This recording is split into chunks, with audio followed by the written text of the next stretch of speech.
D'accord. Voilà, donc c'est parti. Donc, bonjour chers tous. Moi, c'est Dr Jibril, je suis neurologue. Donc, au nom du REPREMAF, nous vous souhaitons la bienvenue. Donc, c'est devenu une habitude, on va le dire. Donc, la formation continue. Aujourd'hui, nous avons le plaisir d'accueillir Dr Nadia Amourache, qui est ORL, qui est aussi spécialisée en auto-neurophysiologie. Elle a une grande expérience dans ce domaine, notamment les vertiges. Donc, depuis presque 22 ans, elle ne fait que ça seulement. Elle est militaire, elle est médecin, donc elle est à Casa, elle est en privé depuis 15 ans. Elle est membre de l'Académie européenne des sciences et elle a participé à beaucoup de documents et à l'écriture de beaucoup de documents dans les vertiges, dans la dernière classification des vertiges qui date de 2022. Donc, c'est un grand plaisir pour nous d'accueillir Dr Nadia avec tout le bagage qu'elle a par rapport au vertige. Donc, merci beaucoup, Dr Nadia, pour la spontanéité avec laquelle vous avez répondu. Donc, vous avez la parole. Bonjour, merci au Dr Djibril, merci Dr Soumaïla, bonjour à tous les membres du REPREMEF. Ça me fait un énorme plaisir et un vrai honneur d'être parmi vous et de participer avec ma petite expérience dans le domaine du vertige à, à égayer, je dirais, l'intérêt pour le sujet et le rendre plus intéressant, séduisant et surtout plus simple d'abord. Alors, je commence, bismillah. Alors, par définition, le vertige est un déplacement du décor rotatoire. C'est un symptôme récurrent, mais qui est souvent associé à d'autres symptômes. Donc, les symptômes neurovégétatifs, nausées, vomissements, vasculaires, tachycardie, palpitations, neurologiques, troubles de l'équilibre, instabilité.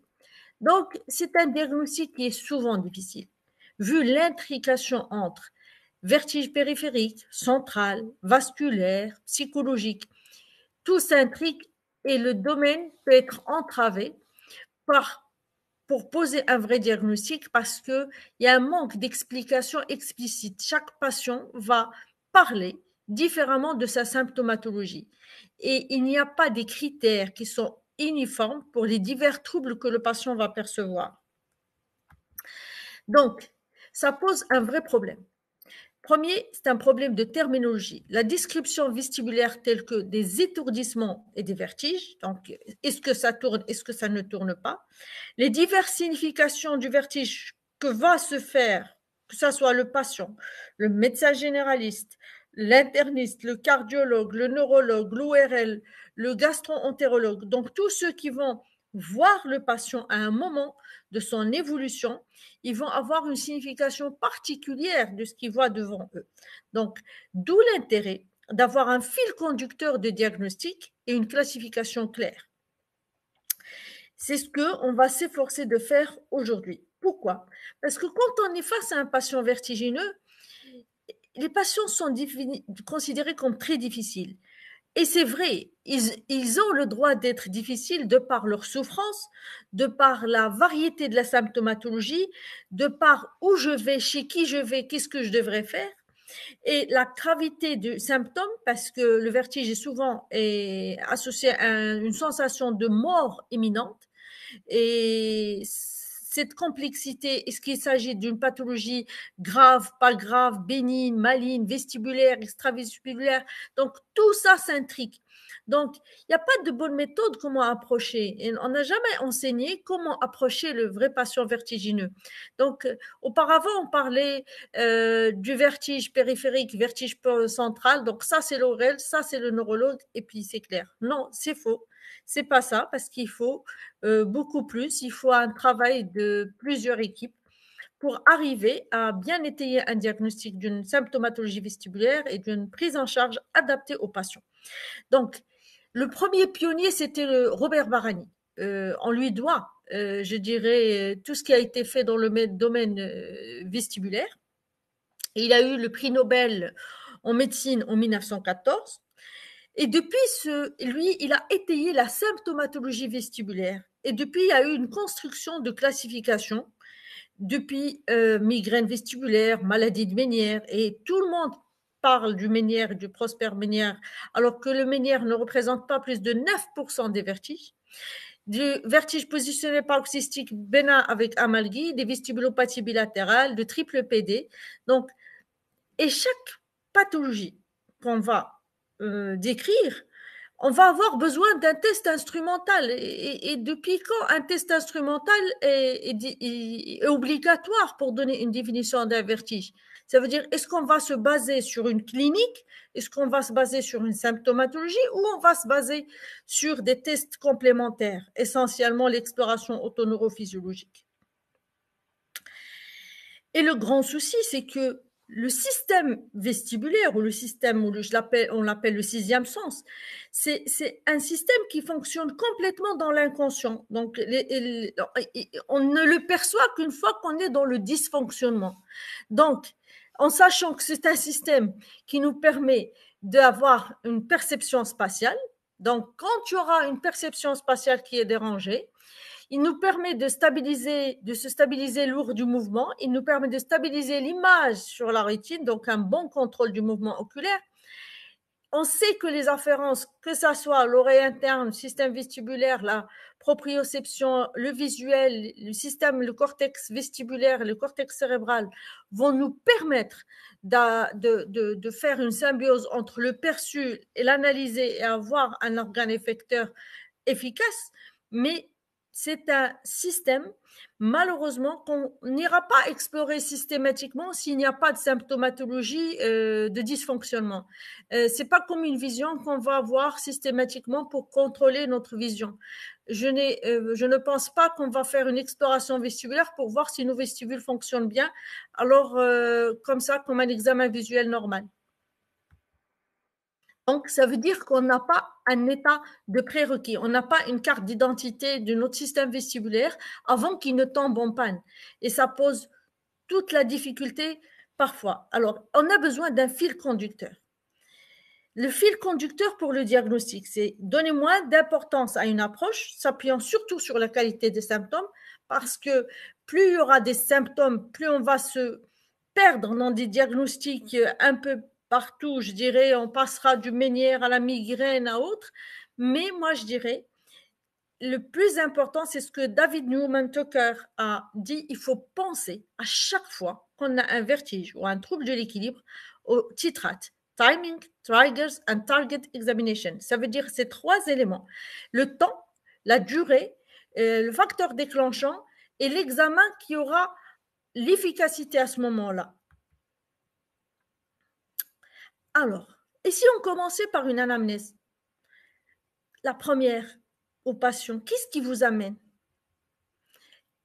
Et est-ce que votre tête tourne ou le décor qui tourne? Ou il y a d'autres sensations? Donc, le patient va donner de l'importance à une symptomatologie plus qu'une autre, d'où l'intérêt de l'anamnèse. Moi, je dis, je passe parfois entre 20 minutes à 1 heure par patient dans l'interrogatoire, parce que c'est l'anamnèse qui me permettra de remplir les cases du titrate et d'avoir un avis diagnostique clair. Mais la manière de procéder qui se faisait depuis les années 72, vous voyez bien l'article qui a été publié en neurologie en 72, il se basait essentiellement sur les qualités des symptômes. Quand il s'agit d'un vertige rotatoire, c'est l'ORL. Quand il s'agit d'un trouble d'équilibre, c'est soit l'urgentologie, soit le neurologue. Quand il s'agit de symptomatologie non spécifique, c'est le psychiatrique ou les endocrinos. On penserait à un diabète, à un autre trouble hypercholestérolémie ou autre. Mais quand il s'agit d'une variation tensionnelle, une hypotension, un établo présyncopal, c'était le cardiologue. Cependant, cette classification, elle est maintenant dépassée. Depuis 2009, l'équipe de la Barani Société, faite de les équipes luxembourgeoises Alexandre Bisdorf, allemande Michael von Breven, Thomas Lampert et David Newman, les Américains, ils ont passé à une nouvelle classification qui, elle, est plus simple, plus claire et qui nous permet de mieux évoluer. Donc, vertige, instabilité, visio-vestibulaire symptômes et postural symptômes. Donc, on va aller dans 4 catégories. Et en même temps, on va aller chercher où on voit notre vertige. Est-ce que lors d'une stimulation du système labyrinthique, ça veut dire oreille interne, oreille moyenne, moi je dirais le labyrinthe, je commence de l'oreille externe, l'oreille moyenne et je pars. Otite externe, est-ce qu'on a une atteinte de l'oreille? Est-ce qu'on a une atteinte du nerf vestibulaire? Est-ce qu'on a une atteinte des noyaux vestibulaires centraux? Est-ce qu'on a une atteinte du tronc cérébral? Est-ce qu'on a une atteinte du cortex vestibulaire? Ou on est tout simplement dans un tableau autre. On peut voir aussi le vertige dans un tableau d'infarctus du myocarde, d'hypotension orthostatique, de troubles du rythme, de dysautonomie, et on en voit beaucoup après le Covid, des dysautonomies qui viennent avec un tableau purement vestibulaire, mais en fin de compte, c'est une pure dysautonomie, dans les migraines, dans l'épilepsie, les patients qui font des attaques de panique et aussi et des phobies, agoraphobie, acrophobie. Donc, tous ces patients-là, il y a la symptomatologie typique qu'on voit dans l'oreille, mais il n'y a pas que l'oreille, il y a le corps. Et je dis, on ne soigne pas l'oreille toute seule, on soigne un corps. Et le vertige, c'est un symptôme qui peut révéler d'autres pathologies, d'où l'intérêt de l'écoute. Et est-ce qu'on a de l'instabilité simplement à chaque fois qu'il y a quelque chose de central?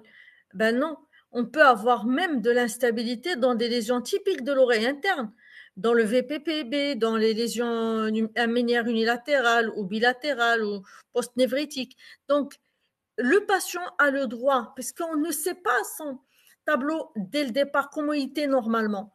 Et donc, vient se greffer sur une atteinte, qu'elle soit vestibulaire, unilatérale ou bilatérale, un tableau d'instabilité qui peut être un phénomène compensateur, comme il peut être un phénomène qui va annoncer la pathologie vestibulaire.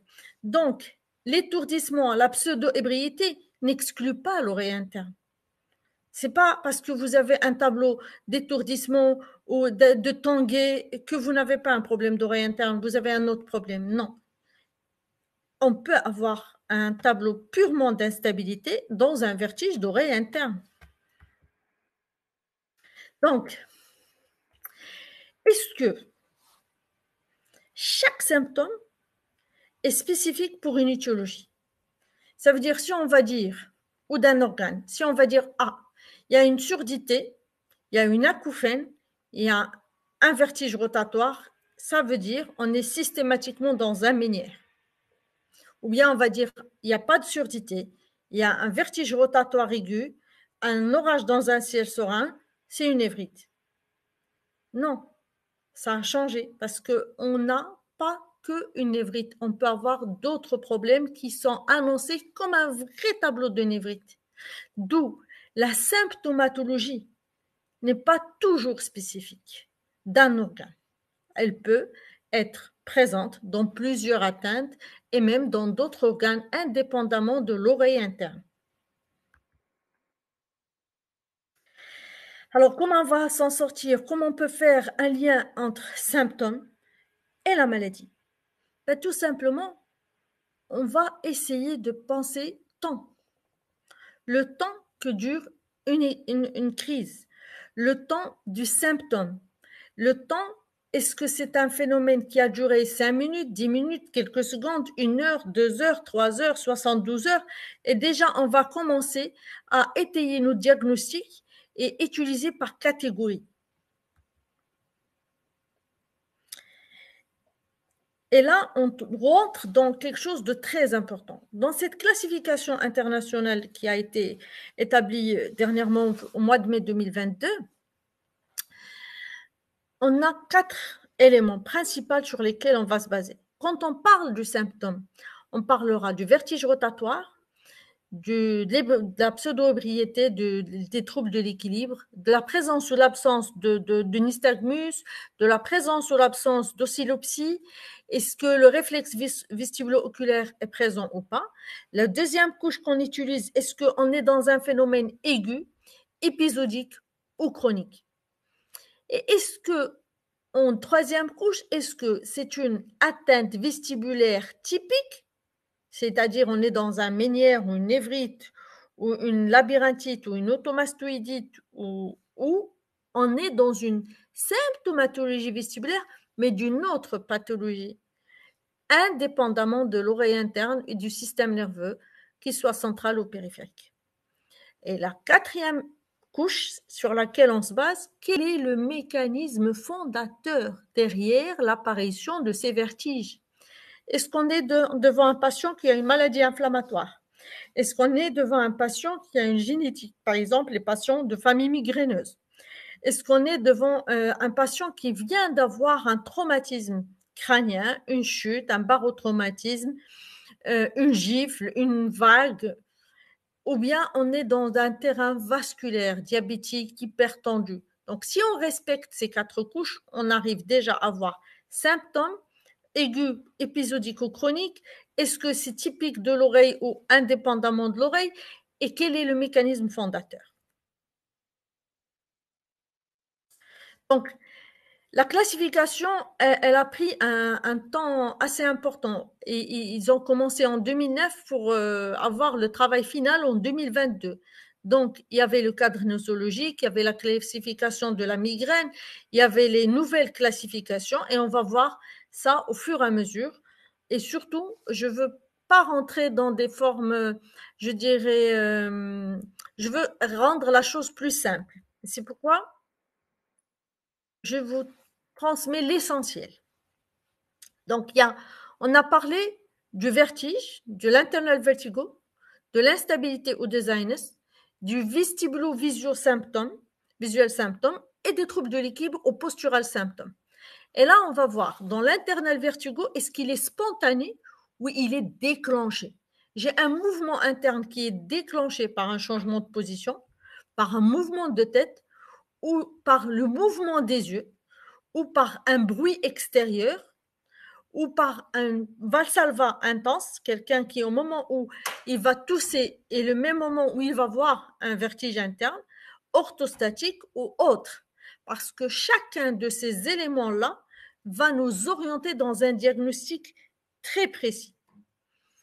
Deuxième, l'instabilité. Et on revoit aussi cette instabilité. Est-ce que c'est une instabilité spontanée ou elle est déclenchée toujours par la position, le mouvement de la tête, le mouvement des yeux, le bruit extérieur, le valsalva ou dans un avion, variation de pression ou lors d'un effort de toux ou un quinte de toux ou au moment où il fait un valsalva. Donc, ces deux éléments sont très, très importants. Et c'est la nouvelle classification qui va nous permettre à chaque moment de poser un diagnostic. Deuxième point, le vestibulo-visuel symptôme. Et là, on est dans le réflexe vestibulo-oculaire. Est-ce qu'on est dans un vertige externe ou est-ce qu'on est dans des oscillopsies, des mouvements de yeux involontaires? Est-ce qu'il y a un décollement de l'œil? Est-ce qu'il y a un déplacement, un tilt? Ou bien c'est un flou devant les yeux? Et c'est des vertiges visuels. Bon, c'est très important parce que souvent, et surtout quand on est dans les aréflexies vestibulaires bilatérales, le patient ne va pas décrire de vertige. Il va être dans un tableau d'instabilité, mais au mouvement. Tant qu'il est stable, pas de problème. Dès qu'il se met au mouvement, lui, il bouge, le décor bouge. Et c'est l'intérêt de cette classification. Et puis, on a le postural symptôme, l'instabilité, les latéraux-pulsions, les chutes, ou bien c'est un trouble de l'équilibre sans chute ou trouble de l'équilibre avec chute. Donc, c'est une classification qui ressemble l'essentiel. Et c'est à travers ce plan-là qu'on va étayer des diagnostics très précis. Alors, dans cette classification, on a dit la troisième coupe, il y a l'aigu, il y a le chronique, il y a l'épisodique. Dans la forme aiguë, est-ce que c'est un vertige qui est apparu rapidement? Ça veut dire c'est un orage dans un ciel serein, c'est un début rapide du vertige. Ou bien il y a eu beaucoup plus un état d'étourdissement, de déséquilibre et qui sont soutenus et forts et le patient est dans l'incapacité d'un seul coup de se tenir debout, il perd l'équilibre, il tombe, il tangue. Est-ce qu'il dure au moins un jour Et là, on va aller vers la durée précise. Quand je dis dure au moins un jour, moi, je m'étaille sur la durée de la seconde. Est-ce que c'est une fraction de seconde de changement de position? C'est qu'on est dans un positionnel. Est-ce qu'on est dans un vertige aigu, mais qui peut aller de 30 minutes à 7 heures, 3 heures, et là, on va rentrer beaucoup plus dans les tableaux migraineux. Donc, quels sont les signes suggestifs d'une dysfonctionnement récente? Continue du système vestibulaire. Est-ce qu'il y a des signes accompagnateurs à ce moment-là? Ça nous donnera l'importance de l'activation du système nerveux autonome, vémissement, instabilité, diarrhée, palpitations, etc. Donc, premier tableau aigu. Parce que dans l'aigu, on va parler d'autre chose. C'est des pathologies vestibulaires aiguës. Il y a les pathologies vestibulaires épisodiques. Alors, ce sont des attaques récurrentes de vertige, d'étourdissement ou de déséquilibre qui durent de quelques secondes à quelques heures. Et on va avoir un intervalle libre. Un intervalle libre sans aucun vertige ni trouble de l'équilibre. Ça veut dire que le patient va faire un vertige en 2000, il va en faire un autre en 2002, et puis un autre en 2020, et puis un autre, et il va avoir des scénarios similaires ou différents. Et ce qui est important, c'est de demander pendant les attaques, est-ce qu'il y a des signes de dysfonctionnement transitoire du système vestibulaire? Est-ce qu'il y a eu un phénomène rotatoire? Est-ce qu'il y a eu un phénomène de perte d'audition? Est-ce qu'il y a eu une acouphène? Est-ce qu'il y a eu des céphalées? Est-ce qu'il y a eu cette sensation d'oreille bouchée complètement, une sensation d'oppression? Est-ce qu'il y a eu un écoulement? Donc, tout est important. Est-ce qu'il y a eu des chutes subites? Et il y a les formes chroniques. Et dans le syndrome vestibulaire chronique, on a le syndrome clinique des vertiges. Toujours, on est dans la même chose, mais là, on va voir si on est dans la je dirais, ça devient presque permanent. Le patient, il rentre et il vous dit, écoutez, moi, j'ai un vertige tous les jours. Ça ne s'est pas arrêté. Depuis l'année 2000 jusqu'à l'année 2022, j'ai toujours eu des vertiges. Peut-être un jour ou deux où je n'ai pas de vertige, mais les autres, c'est toujours la même chose. Et là, on pensera beaucoup plus à d'autres pathologies comme le triple PD, mais il y a aussi d'autres pathologies de déficit chronique de l'oreille interne et avec un défaut de compensation centrale, et on va voir au fur et à mesure. Alors, on a pensé tout à l'heure que la question à poser, est-ce que ça tourne? Est-ce que ça ne tourne pas? Ça dure combien de temps? Mais en fait, la plupart des patients ont des symptômes d'attaque ou récurrents ou épisodiques. Et il faut chercher, finer, je dirais, dans l'histoire du patient et aller chercher, est-ce que les moments des vertiges sont des moments avec un seul symptôme qui est le vertige rotatoire ou il y a un cortège accompagnateur. Le deuxième élément, c'est à quel moment on voit le malade. Par exemple, si c'est un patient qui a fait une crise de vertige il y a 3 mois et on le voit à distance de la crise, on va faire des examens pour voir son état vestibulaire.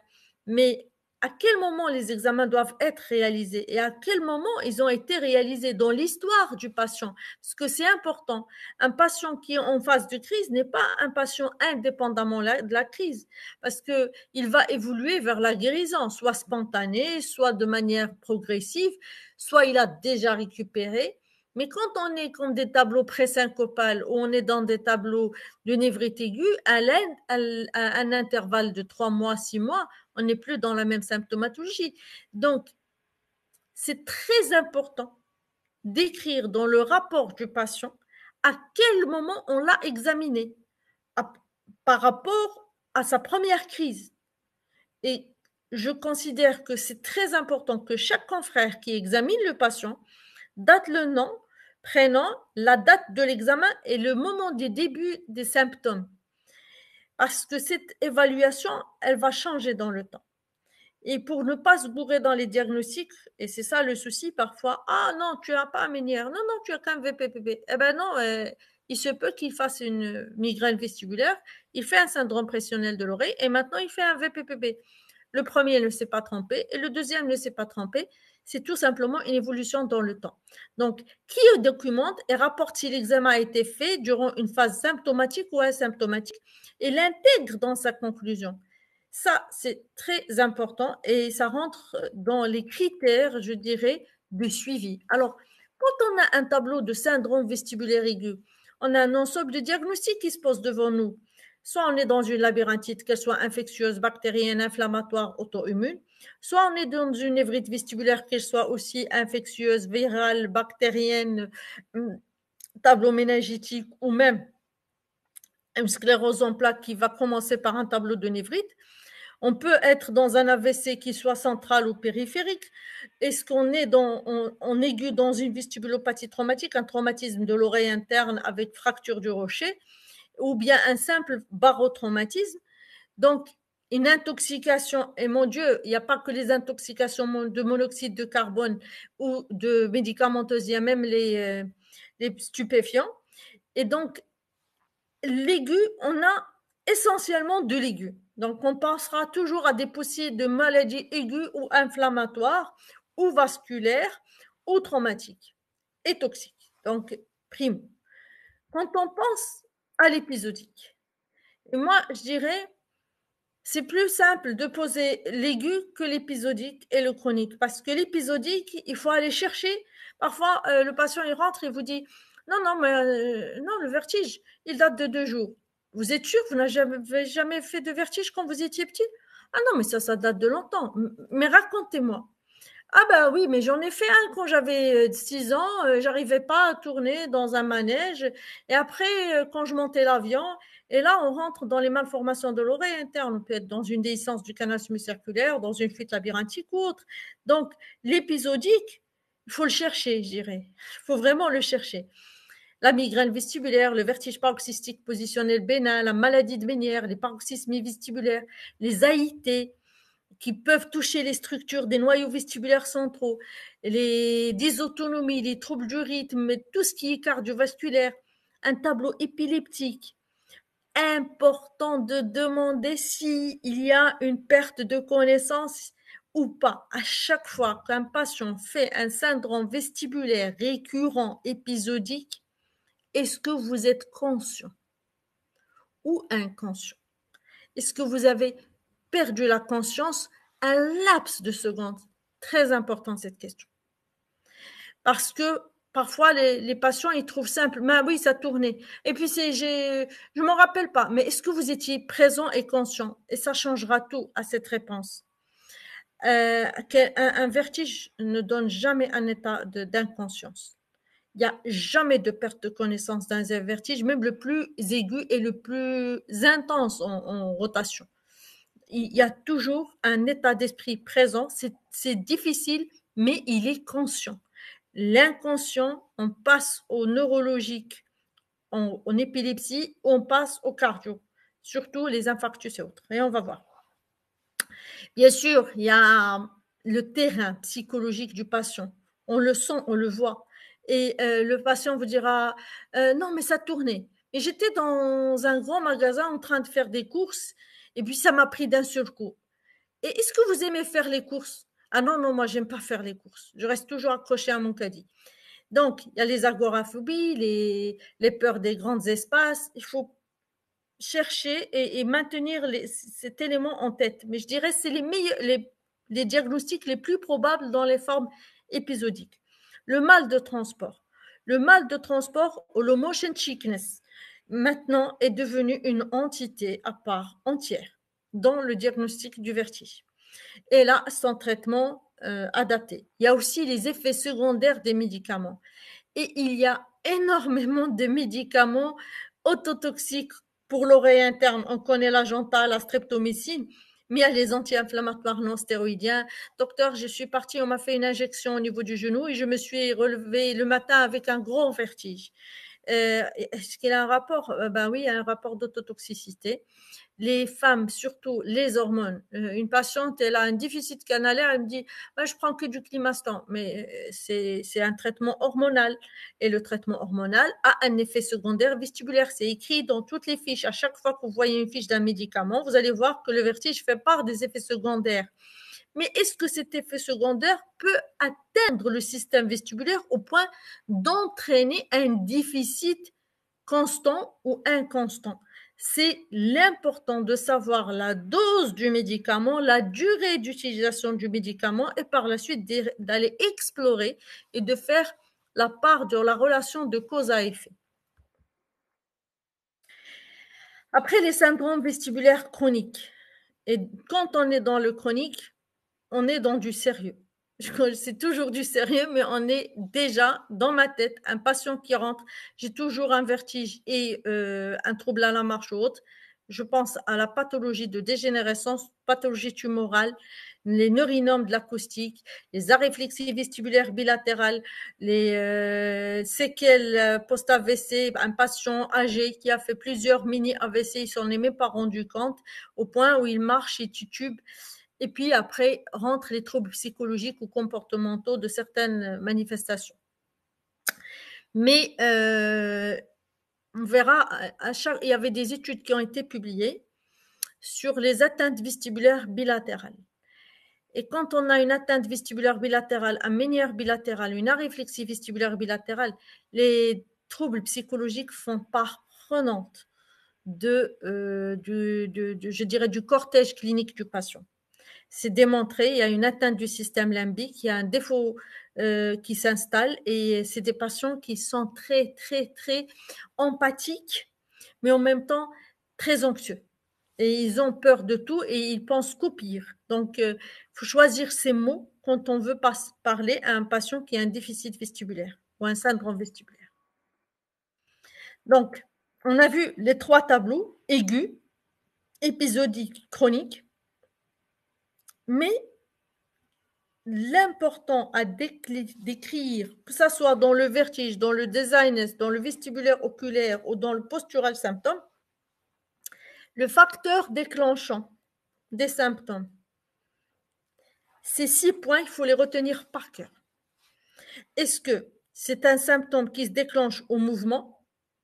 Est-ce que c'est un symptôme qui se déclenche au mouvement du corps, de la tête, au changement de position en s'allongeant, en se relevant, en étant en passage en position debout, mais pas en tournant dans le lit? Si en tournant dans le lit, ça ne tourne pas, c'est pas un positionnel, mais bon, c'est pas un positionnel paroxystique bénin des canaux postérieurs ou latéraux, mais ça peut être un positionnel, un canal horizontal. Mais en passage debout, c'est en général des hypotensions orthostatiques et il faut aller chercher les dysautonomies et le POTS. Est-ce que c'est déclenché par le bruit? Et là, on pense aux déhiscences du canal semi-circulaire supérieur, on pensera aux fuites, on pensera au mondini, on pensera au tulio. Est-ce que c'est déclenché par un mouvement visuel? Quand ça tourne, ça bouge, un manège, je ne peux pas regarder dans le cinéma un grand écran avec des mouvements rapides, ça me donne des vertiges. Est-ce que quand je me mouche le nez ou quand je suis en défécation, je soulève un poids ou je tousse, j'ai un vertige? Why? Parce que ça veut dire tout simplement qu'il y a une fuite. Soit c'est une fuite labyrinthique, soit c'est une fuite périlymphatique. Et même dans les fuites, maintenant, il y a une nouvelle classification qui a été établie. Il n'y a pas simplement les grandes fuites, mais il y a les petites déhiscences. Il y a 3-4 stades. Et même les turgescences des golfes de la jugulaire sont considérées comme des compressions de la caisse qui peuvent engendrer un tableau de fuite. Donc, ces 6 éléments sont des facteurs importants à chercher quand on a un symptôme vestibulaire. Donc, il faut distinguer entre les formes épisodiques et les formes chroniques. C'est facile à dire en fait, parce que c'est simplement en apparence. Parce que quand on va aller fouiner dans l'historique et dans l'anamnèse du patient, si je bouge, je deviens vertigineux. Donc, les patients mettent en avant des situations mal vécues et veulent faire comprendre leur souffrance. Mais le chronique n'est pas l'épisodique. Donc, le chronique ne veut pas dire symptômes présents sans interruption tout le temps. Donc, il faut chercher la lésion et la structure. Donc, est-ce qu'il y a une lésion d'une structure? Est-ce qu'il y a une anomalie dans un examen qu'on a fait? D'où l'intérêt de, à chaque fois que je vois un patient et qu'il a vu d'autres confrères à peu près, qu'il soit neurologue ou interniste ou cardio, je lui demande toujours de me ramener tout le dossier. Ça me permet de voir à l'instant où il a été vu par mon confrère, qu'est-ce qu'il avait de précis. C'est très important. Donc, il faut faire la part des choses entre l'épisodique et le chronique parce que l'épisodique veut dire qu'il y a un intervalle libre sans aucune symptomatologie. C'est un retour à la norme. Le chronique, il n'y a pas de retour à la norme. Ça veut dire qu'il va installer une lésion et il va vivre avec un déficit sur le temps, sur lequel va se greffer une autre symptomatologie qui va aggraver la première symptomatologie et aggraver son déficit. Donc, c'est toute la différence.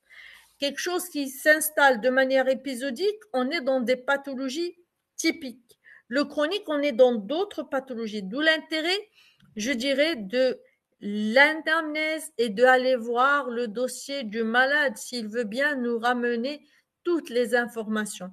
Si on prend en charge un patient vertigineux, on ne doit pas être pressé. Surtout pas. Il faut se donner le temps. Sinon, on rate son diagnostic et on ne lui rend pas service. Et on risque même de l'aggraver parfois. Donc, l'interprétation des facteurs déclenchants et des symptômes qui accompagnent le vertige. Donc, mouvement de tête, positionnel, orthostatique, valsalva et tout ce qu'on a dit.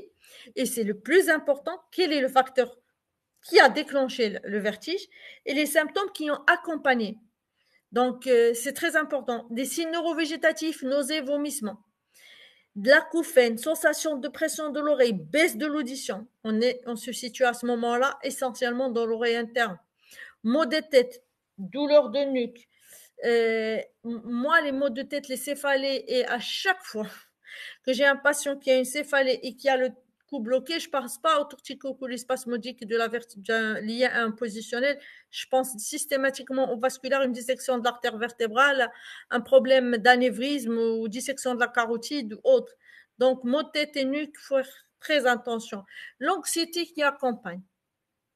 L'anxiété qui accompagne, c'est pas, comme on dit, le patient aggrave la symptomatologie parce qu'il est psychologiquement fragile. Non.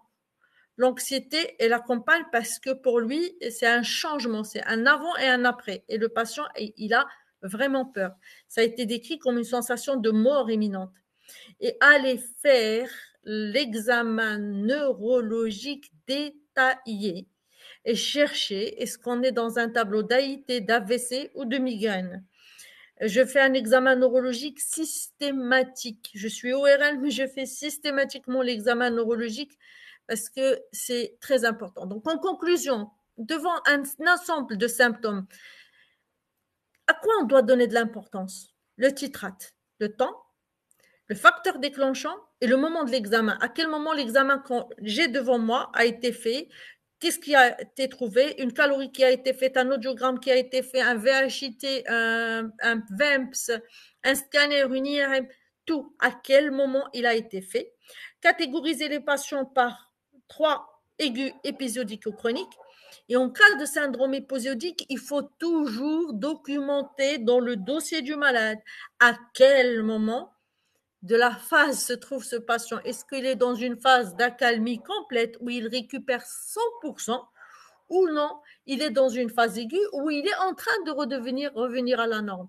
D'où l'intérêt d'un suivi adapté. Et je dirais, il faut avoir de la longue haleine avec les patients et être très attentif à leurs plaintes. Maintenant, on a fait ça, on sait ce qu'il faut choisir, sur quoi se baser pour dire que ça c'est un vertige, ça c'est une symptomatologie vestibulaire ou pas. Mais tout médecin qui a vu un vertige a toujours une crainte. Est-ce que c'est grave? Eh bien, on va faire les tableaux les plus graves. Et comment les détecter? Donc, la plupart sont bénignes, heureusement. Mais une proportion non négligeable, c'est une cause sérieuse. Et je dirais, comment aborder en salle d'urgence un vertige et traiter ce patient? Ben, écoutez, il y a ce qu'on appelle le cardiogénique vertigo. Et il y a une étude publiée, dont je vous mets le lien ici, sur un nombre de 1659 patients, je dis bien 1659 patients, dont ils se sont présentés, 63% ils avaient des vertiges et 37% ils n'avaient aucune symptomatologie cardiaque. Aucune. Ça veut dire que le patient faisait un vrai vertige rotatoire aigu. Et ces 37%, ils étaient en train de faire un infarctus. D'où l'intérêt de ne pas rester bloqué sur la vertige rotatoire aiguë. Prendre une tension, examiner le pouls, examiner les axes vasculaires, chercher s'il y a des troubles de la conscience. Est-ce que le patient déclenche une douleur thoracique ou une dyspnée? Et moi, je vous donne mon astuce avant d'examiner n'importe quel patient qui rentre dans mon cabinet. On prend la tension à droite et à gauche, allongé, assis, avec le rythme cardiaque. Depuis cette étude, je me méfie énormément des patients qui viennent avec une petite tension, des patients qui, quand ils rentrent, je trouve 19, 20 de tension. Ah, parce que le trajet était long, docteur, pour venir vous voir. Je dis, non, excusez-moi, on va vous laisser vous reposer, on va voir. Et ça nous a permis de sauver pas mal de patients. Donc, le vertige. Pensez, est-ce qu'il y a des symptômes, douleur thoracique, dyspnée, trouble de la conscience, cardiogénique, vertigo? Et il faut être très ami avec les cardiologues parce qu'ils vont sauver le patient. Nous, on aura effectivement un vrai vertige rotatoire. Mais il n'y a pas que ça, il faut prendre l'attention, il faut s'assurer qu'on n'est pas en train de passer à côté d'un infarctus. Hein. Et il y a plein d'autres troubles du rythme. Moi, je vois beaucoup de troubles du rythme. Alors, la deuxième étude qui a été publiée, des tableaux aigus graves aussi, c'est des patients qui viendront avec un tableau de névrite. C'est un déficit vestibulaire. Il est présent, le déficit vestibulaire unilatéral. Un orage dans un ciel serein. Et le patient, il vous fait un tableau d'AIT ou simplement un tableau de névrite. Mais quand vous allez examiner, c'est l'intérêt d'avoir un stylo et de demander au patient de suivre, de faire un mouvement de poursuite oculaire. Donc, devant tout tableau de névrite, la poursuite oculaire est importante. Est-ce qu'elle est saccadique? Est-ce qu'il y a un gaze nystagmus? Est-ce qu'il y a un tilt? Est-ce qu'il y a un décalage? Tout ça est important. On peut éviter de passer à côté de l'AVC tout simplement en bien faire une poursuite oculaire, bien voir, examiner. Bien sûr, il y a les autres signes. Mais vous savez, dans l'urgence, on a la névrite, on a le vertige rotatoire, ça tourne et vous demandez de fixer l'image et elle est impossible à fixer.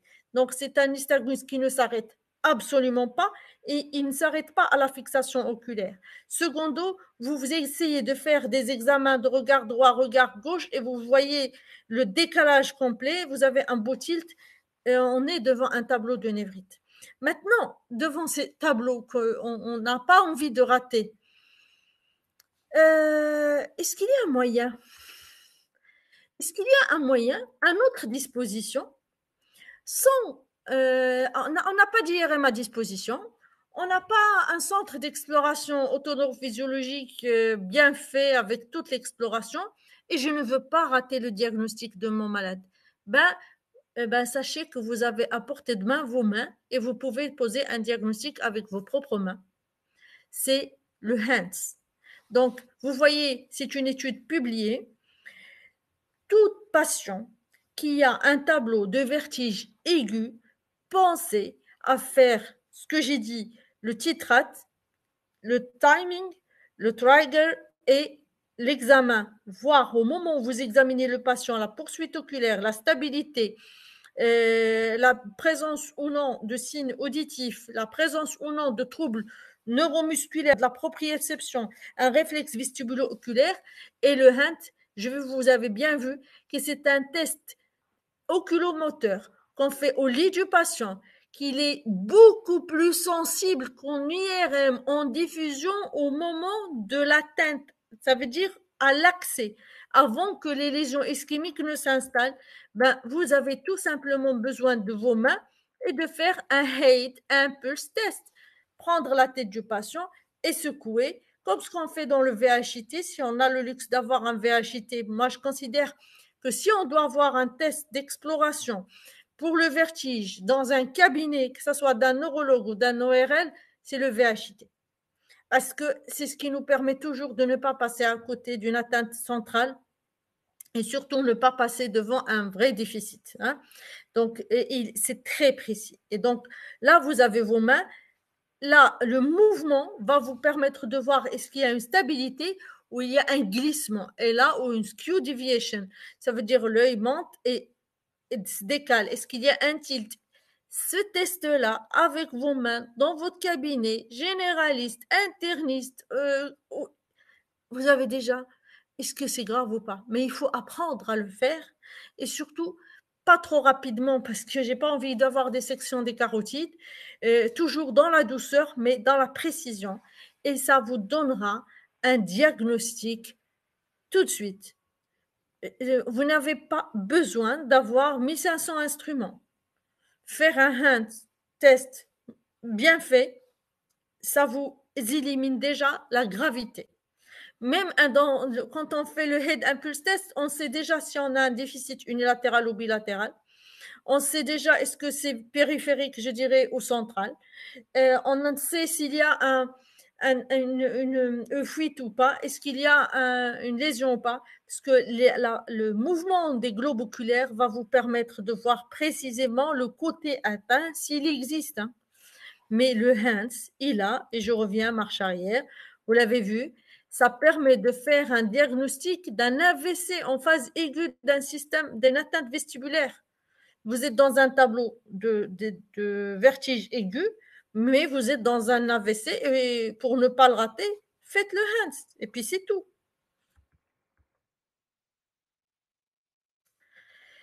Maintenant, on est sorti de l'aigu, je dirais du grave, excusez-moi, du grave. Ça veut dire le trouble cardiaque, un infarctus du myocarde qui se manifeste par un vertige ou bien un AVC qui se manifeste par un tableau de pseudonévrite.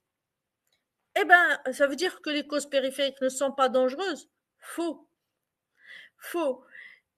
Une surdité avec un vertige aigu peut se voir dans une ischémie du labyrinthe. J'ai même vu une fois une hémorragie intralabyrinthique chez un patient qui avait arrêté le Saint-Tran pendant longtemps, puis il l'a repris. Il est venu dans un tableau de surdité complète avec un vertige manifeste.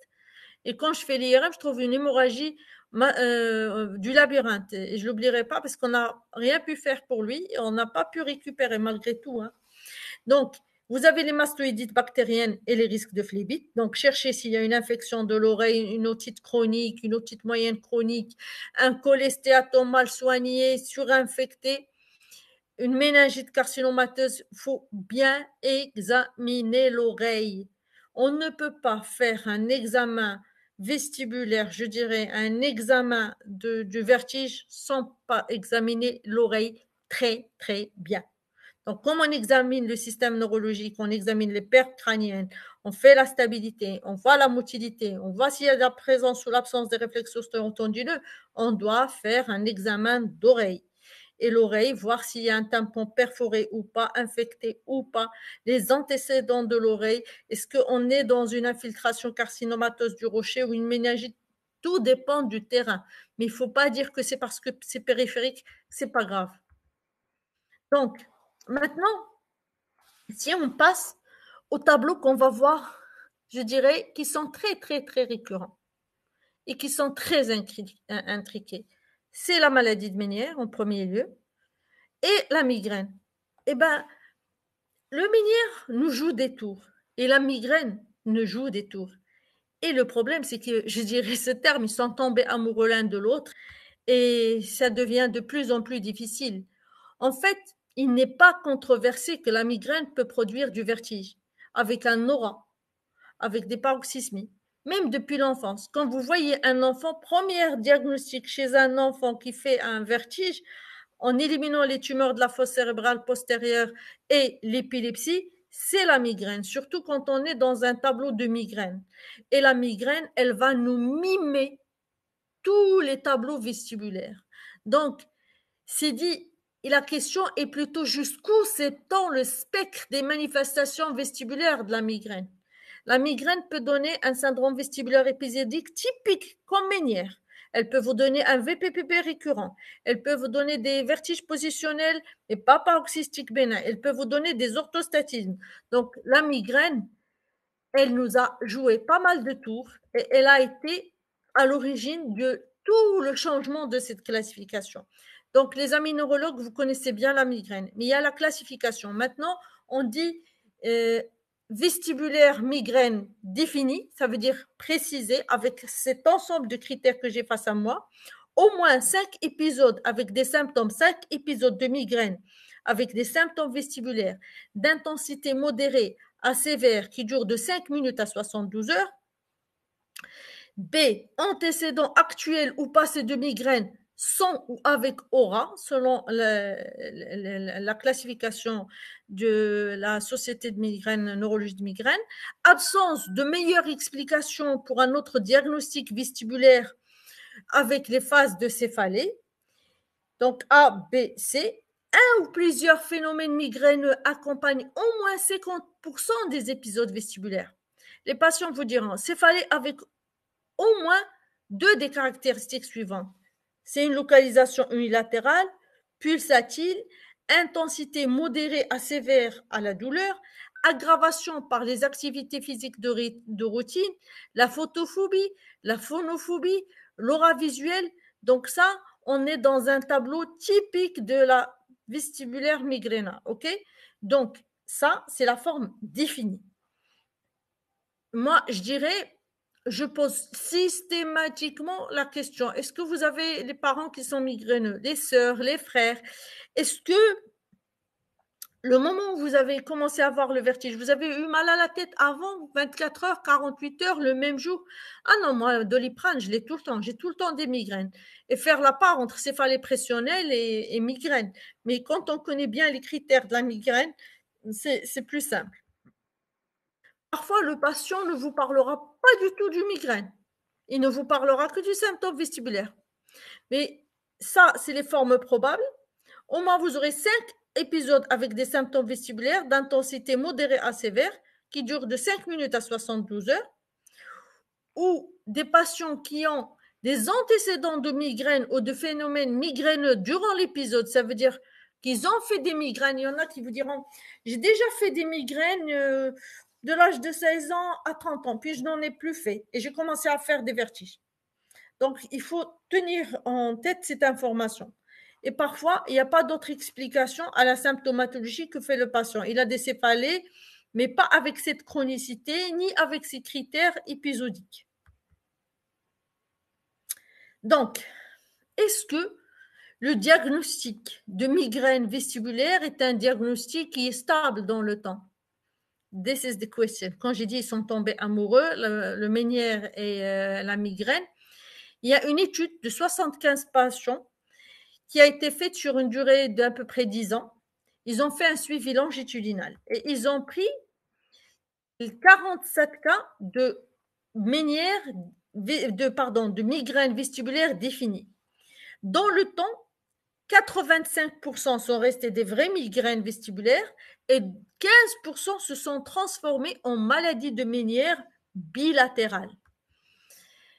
Parmi les 28 cas de probables vestibulaires migraines, 50% sont devenus des vraies migraines vestibulaires et 18% sont devenus des Ménières bilatérales et 32% sont restés des probables. Et puis, il y a eu 4 patients parmi ces patients qui n'ont pas été en fin de compte des migraines. Ils sont devenus, on a trouvé que c'était un VPPP, une ataxie ou une attaque de panique incertain. Donc, on voit comme c'est très intriqué, le Ménière et la migraine. Donc, quand on est dans un tableau de Ménière, qui soit bilatéral ou unilatéral, et qu'on a des critères de migraine, il faut garder en tête la migraine vestibulaire. Ça a été très difficile à démontrer pourquoi. Parce que c'était je dirais, le Ménière, ça a été toujours géré par les ORL. Et la migraine, elle a toujours été gérée par les neurologues. Et c'est ça le problème. Il fallait faire un travail ensemble, faire un travail d'équipe pour que les neurologues et les ORL travaillent en même temps pour voir les patients qui vont faire un Ménière qui deviendront des migraines ou vice-versa.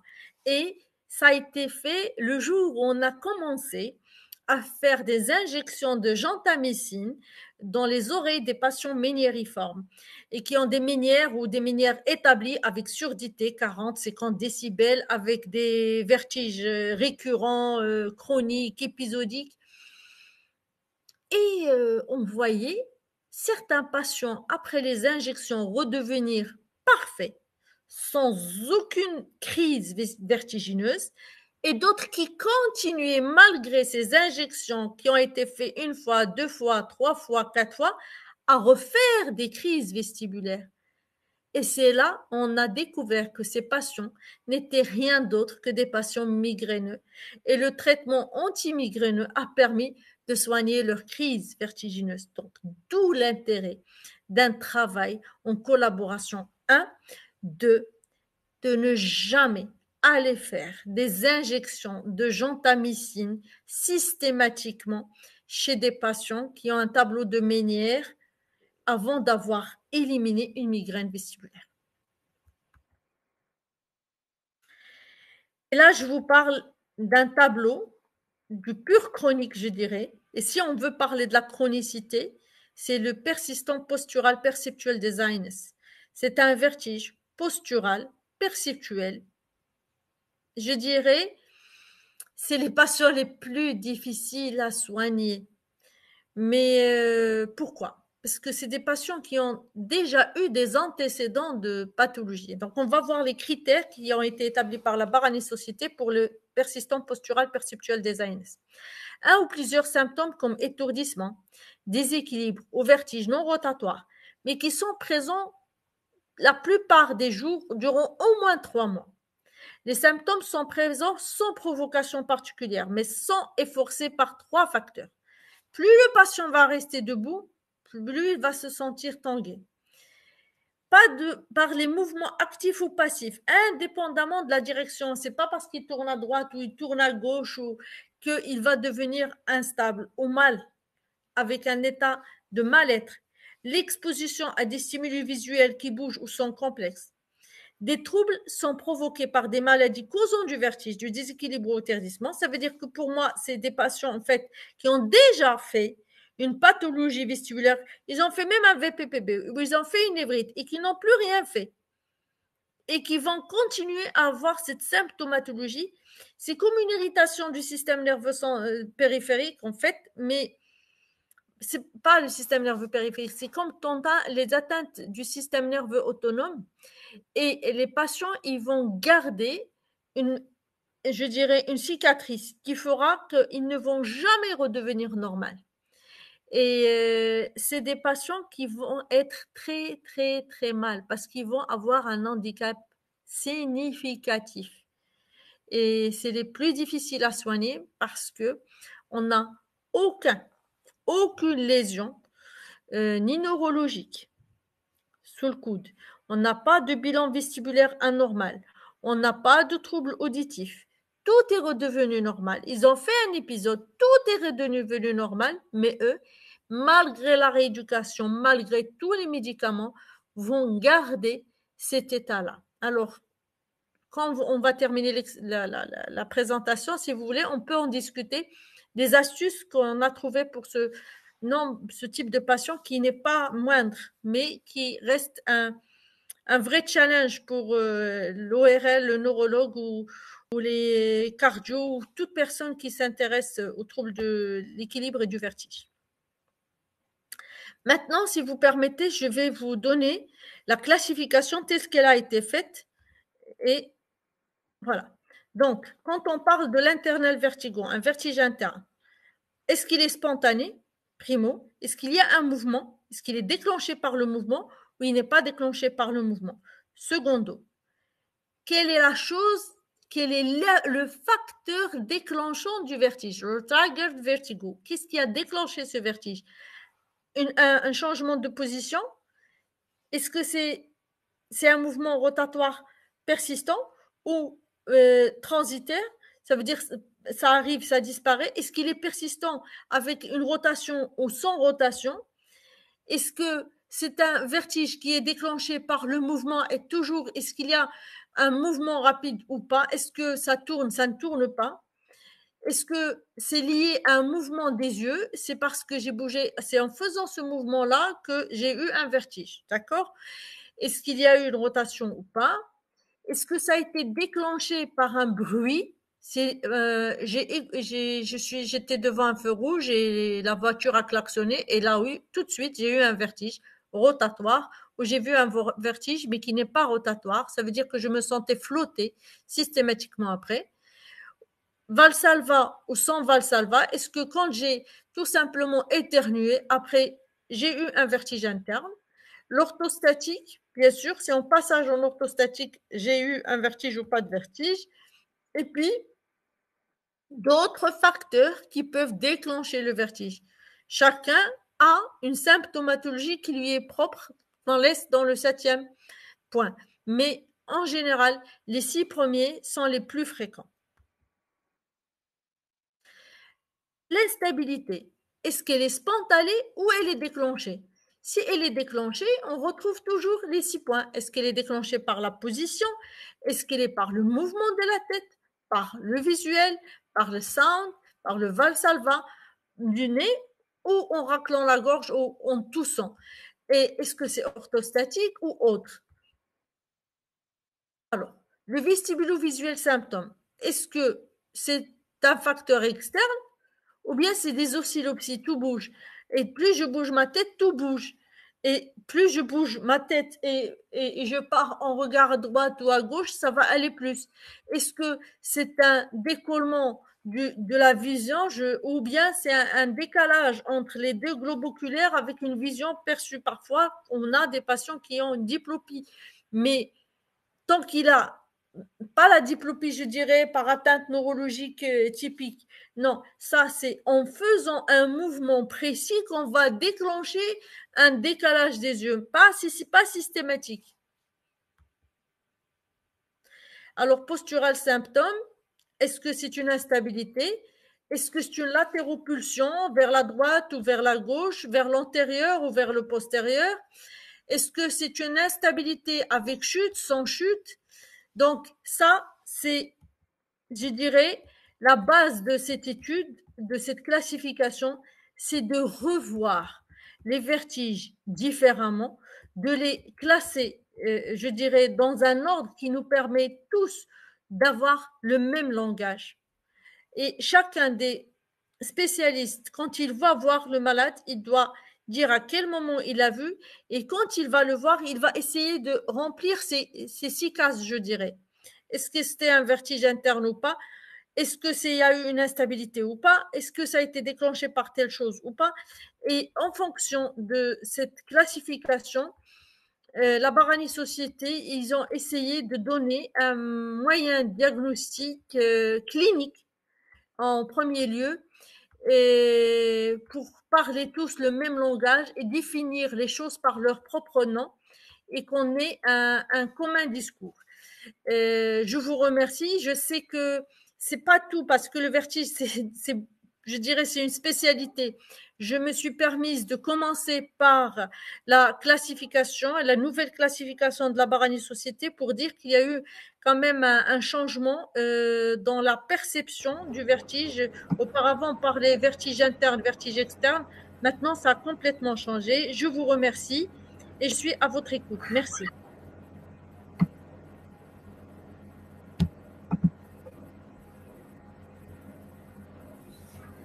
Donc, merci, docteur Nadia. Merci. Vous m'entendez? Ça passe? Oui, je vous entends. Merci. Allô? Oui, je vous entends. Donc, merci beaucoup vraiment pour cette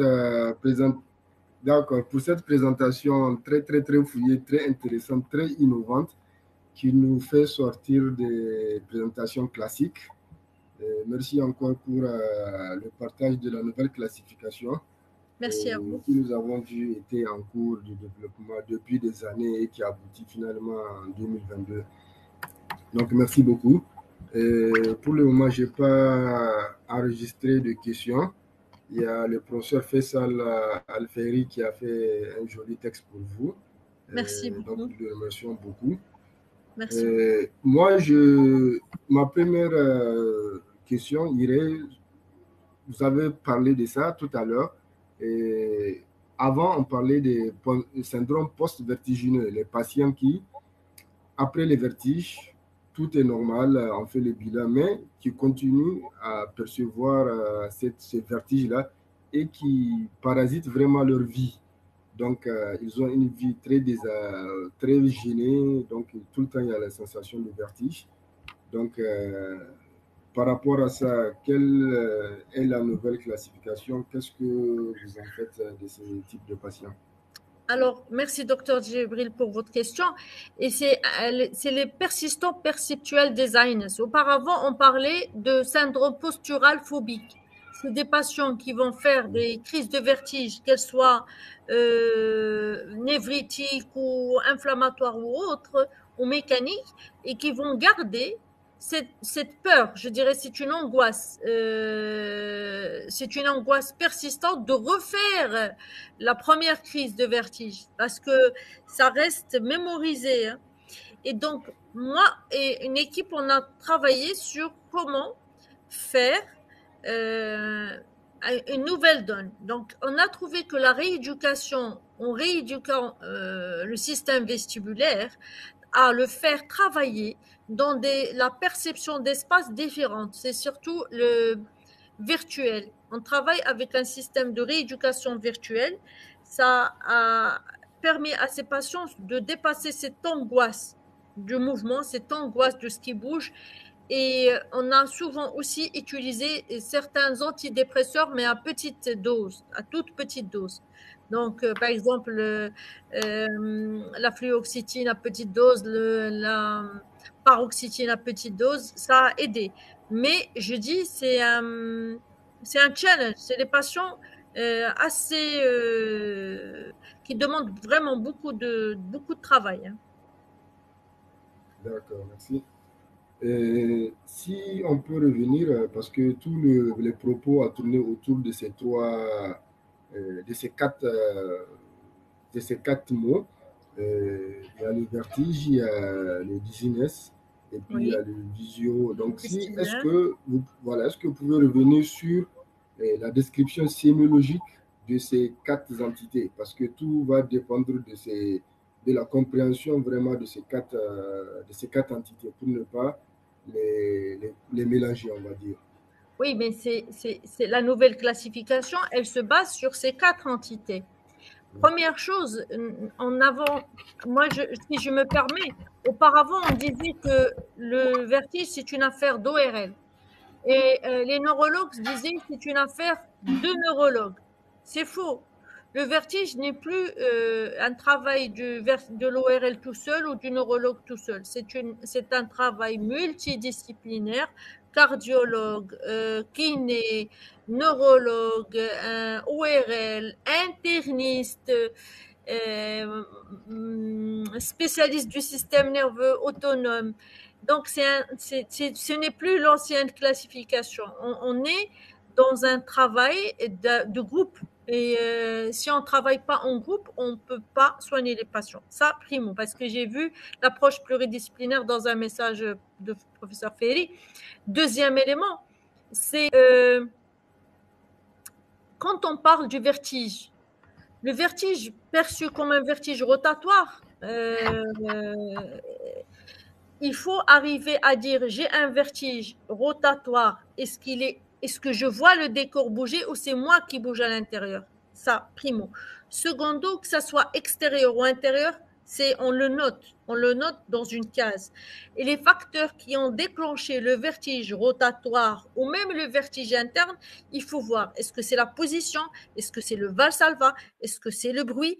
Est-ce que il y a un ensemble de facteurs les 6 facteurs qu'il faut étiqueter. Deuxième, quand on a un vertige qui est rotatoire et qui est déclenché, par exemple, par le changement de position, on va aller chercher le vertige positionnel paroxystique bénin. Et si on n'est pas dans un positionnel paroxystique bénin, il faut chercher la malformation d'Arnold-Chiari. Et si on n'est pas dans la malformation d'Arnold-Chiari, il faut chercher est-ce qu'il y a une aggravation par le Valsalva. Et là, on va rentrer dans tout ce qui est troisième fenêtre, third window. Et donc, on saurait que ce soit dans les fuites labyrinthiques ou dans des déhiscences du canal semi-circulaire ou les déhiscences du tegmen tympani ou les déhiscences des jugulaires ou une malformation de l'aqueduc du vestibule. Et si on est toujours dans le positionnel et qu'on avance tout simplement dans un tableau déclenché par le bruit, est-ce qu'on a une malformation du canal de Mondini?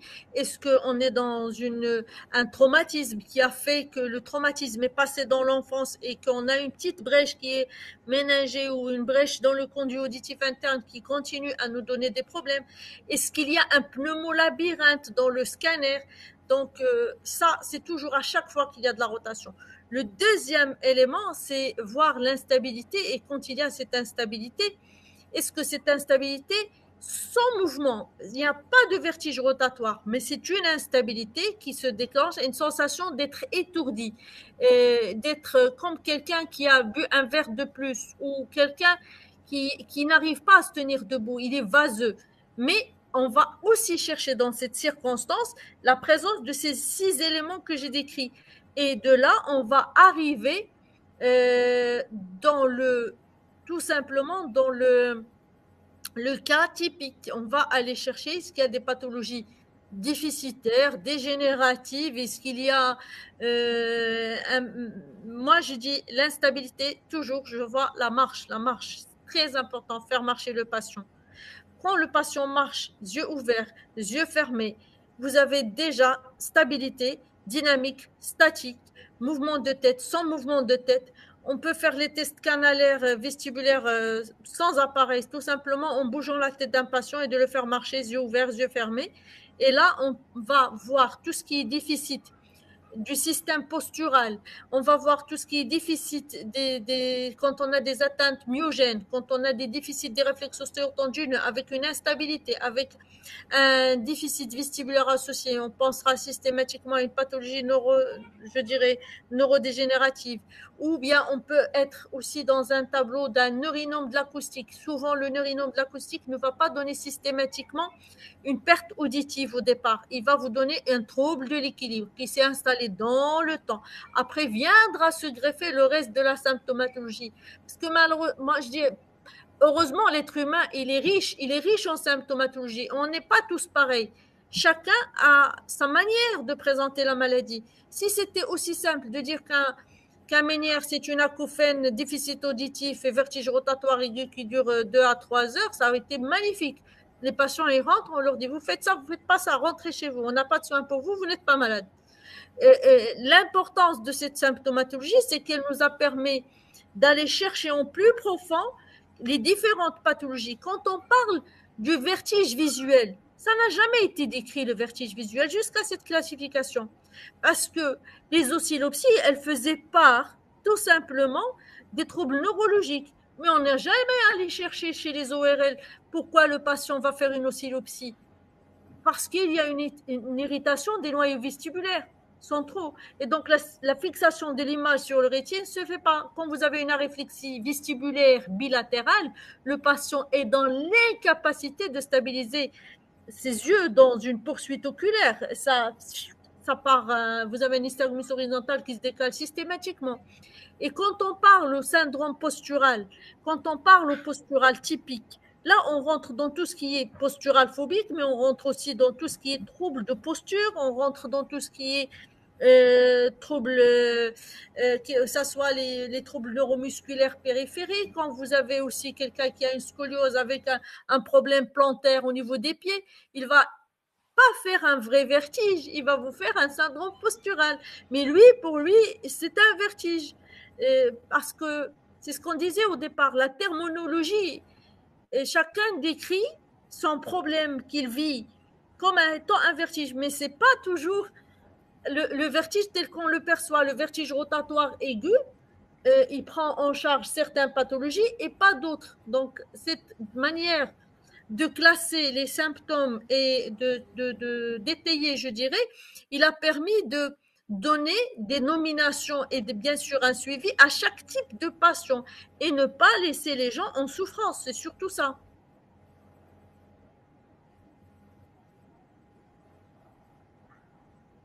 Est-ce que j'ai répondu à votre question?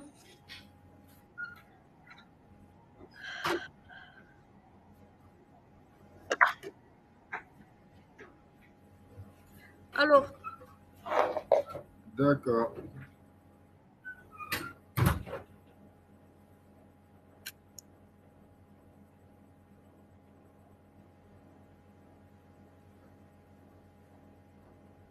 Allô, vous m'entendez? oui, je vous entends. Est-ce qu'il y a une Donc, question?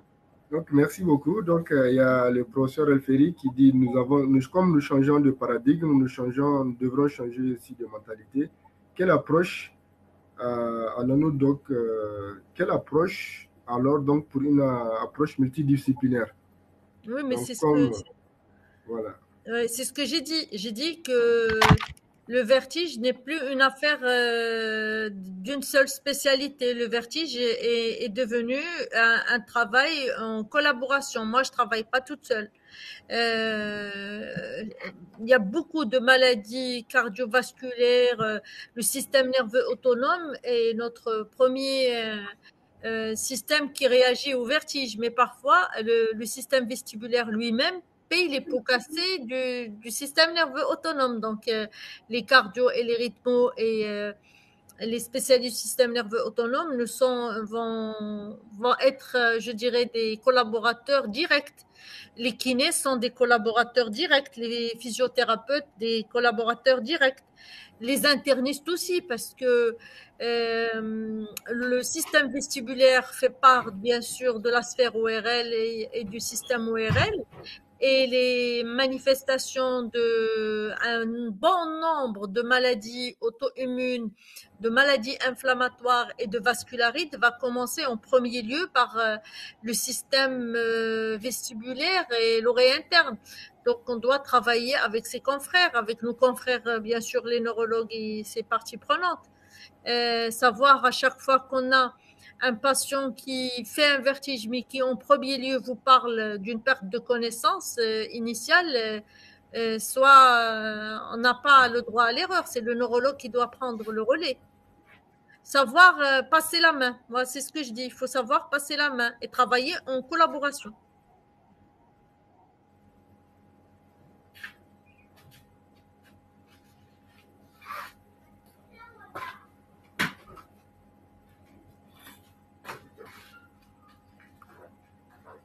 Donc, merci.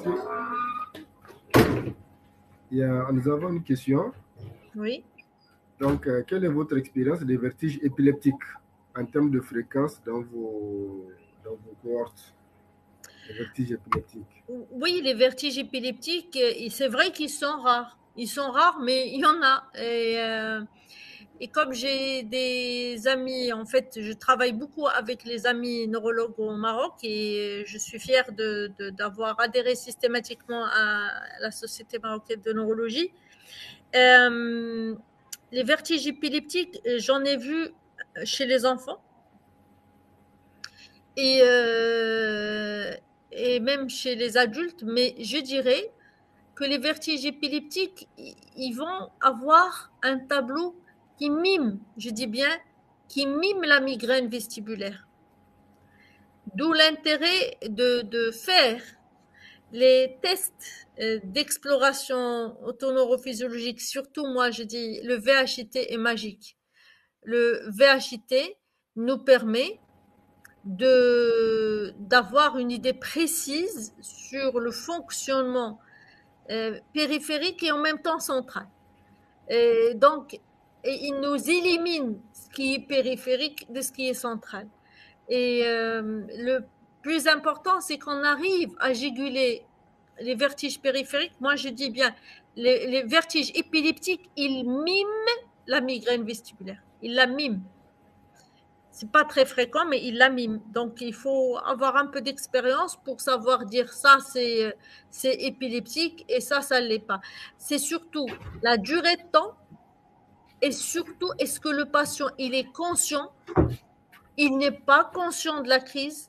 Est-ce que c'est la famille qui voit les yeux tourner, mais lui, il ne se rappelle même pas de rien? Donc là, on est dans des formes épileptiques. Mais bon, parfois, c'est pas aussi simple. Parfois, je fais mon travail, le neurologue fait son travail et bon, on fait un travail ficelé en équipe. Hein, c'est pas un diagnostic à établir seul. D'accord. Donc, merci, docteur Nadia. Merci. C'est très riche. Merci. Ça me donne une idée, peut-être très prochainement, on pourra parler peut-être de comment examiner un patient vertigineux, parce que vous avez parlé beaucoup de choses. Oui, il y a beaucoup. C'est pourquoi j'avais dit au départ, on peut parler par exemple de la migraine vestibulaire, mais pendant des heures. On peut parler du ménière seul, on peut parler du positionnel. Le vertige positionnel paroxystique bénin, tout seul, c'est très intéressant. Vous voyez ce que je veux dire? Ouais, il y a beaucoup de choses. Ouais, il y a beaucoup de choses. Il y a quelqu'un qui demande est-ce qu'il y a le DU du vertige au Ah Maroc? oui, il y a le DU du vertige au Maroc à la faculté de Rabat. C'est professeur Essakali Leïla, qui est la présidente de la Société marocaine d'ORL. C'est elle qui gère ce DU. Et maintenant, les inscriptions sont ouvertes. D'accord. D'accord. Donc, c'est intéressant. Oui, c'est très intéressant. Donc, nous allons remercier Dr Nadia pour cet exposé tellement riche. Donc, les vertiges fait partie des, en tout cas, premiers motifs de consultation en médecine générale. Donc, c'est un sujet transversal qui intéresse tout le monde, hein, que ce soit les ORL, les neurologues, les internistes, les cardiologues, les médecins généralistes, tout le monde est interpellé par les vertiges. Les Et cardiologues, les gastro, tout le monde. tout le monde, oui. Donc, avec cette nouvelle approche, cette nouvelle classification, donc ça facilite les choses. Ouais. Et j'espère que dans un futur, nous allons encore solliciter le docteur Nadia pour encore continuer ce sujet qui n'est pas près d'être fini, qui est très vaste. Donc, merci beaucoup, docteur Nadia. Si vous avez un mot de la fin. Je tiens à vous remercier, à souhaiter à votre groupe une longue vie. Et c'est très intéressant d'aller faire de la recherche tous les fois. Et moi, ce que je dis, le vertige, le jour où j'ai commencé, me paraissait très difficile parce que dans le temps, on avait besoin d'avoir un ENG pour faire l'exploration, l'appareil coûtait cher, etc.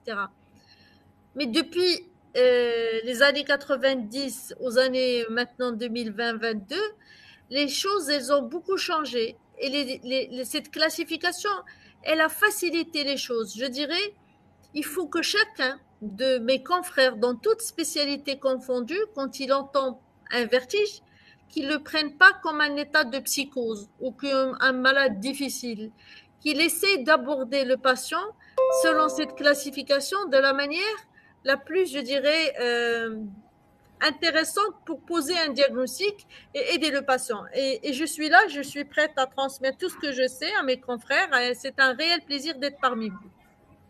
Et entre parenthèses, est-ce que cette classification est disponible en langue française? Non, non, C'est pas encore traduit, non, d'accord. pas encore.